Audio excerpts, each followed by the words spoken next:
प्रेमाचा आपलं सर्वांचं प्रेम आहे.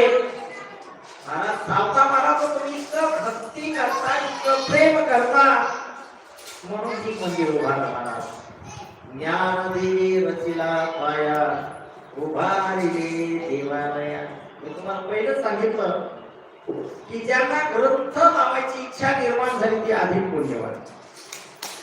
लावायची इच्छा होणे महत्वाचं. पण त्याच्यानंतर ज्यांनी या मंदिराच्या पायाला उधळवली सर्वात अधिक पुण्यवान.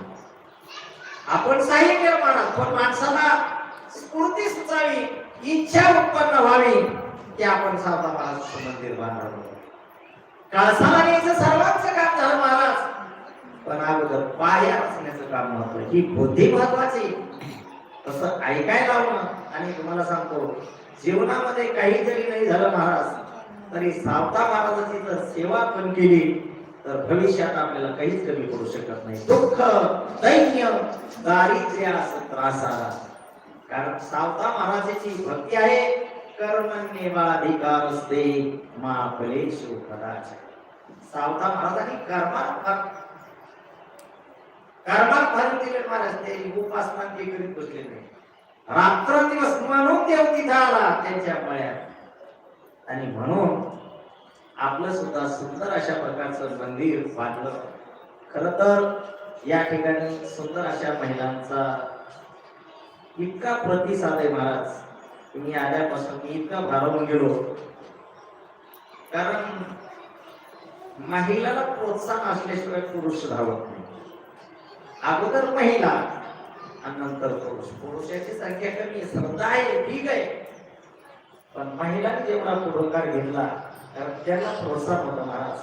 सावता जसं या सगळ्या सावता महाराजाच्या लेखीत लक्षात घ्या. एकच एक नाही, या सगळ्या सावता महाराजांच्या मुली लक्षात घ्या. मुली कोणी करणार नाही एवढं ह्या सावता महाराजांच्या मुलीने केलं. त्यांना कोटी कोटी धन्यवाद. ती खूप चांगली मेहनत घेतली त्यांनी या कार्यक्रमाकरता. आणि म्हणून हा जो कार्यक्रम आहे, ही जी कमिटी आहे, याच्यामध्ये प्रथमतः नामदेवराव दुधाळ, मोहनराव घोडे, बरोबर आहे, संतराम पानखडे, गोरख यादव, चंद्रकांत काळे, निखिल शिंदे, श्यामराव, नितीन साखरे, राजाराम गोळे, सुखदेव ढोकरे, मधुकरराव साखरे, किसनराव भाऊ, बबुरवान नंगवरे, राहुल लांडगे, बाबासाहेब लांडगे, नवनाथ मोरा, गायकवाड बाबराव आणि सर्व महिलांना धन्यवाद. महाराज सुंदर आपलं कार्य आहे. हे मंदिर पाहिलं सुरुवातीला, तसं मंदिर बऱ्याच वेळा पाहिलं, पण प्रत्यक्षात इथं सेवा करण्याचा योग मला लाभला. तुम्ही सर्वांनी बोलवलं, त्यात आमच्या देवीताई याचा सर्वात मोठा सिंहाचा वाटा आहे. आणि आमचे शैनाथ भाऊसाहेब त्यांनी सुद्धा फोन केला की मला महाराज तुम्ही रिकामी का.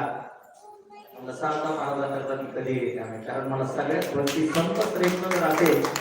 कारण मी आमच्या युवसिंगा गावामध्ये हा ग्रंथ 15 दिवस सांगतो. 3 तास कंटिन्यू सांगतो. इतकं उभा, इतकं पटवून द्यायचं की ते श्रोते अगदी मंत्रमुग्ध झाले पाहिजे. आणि ज्यावेळेस मी आता आम्ही अधिक मासामध्ये आरणगावला होतो आणि आरणगावला सावता महाराजांचं चरित्र होतं. मी दर दिवस 1 तास प्रवचन करायचो सावता महाराजांना. किती? दर दिवस 1 तास. मला चान्स दिला होता. म्हणजे तुम्ही जेवढं बोलू शकता तेवढं काही बोला. मला मानवती 1 तास बोलायला दर दिवस द्यायची.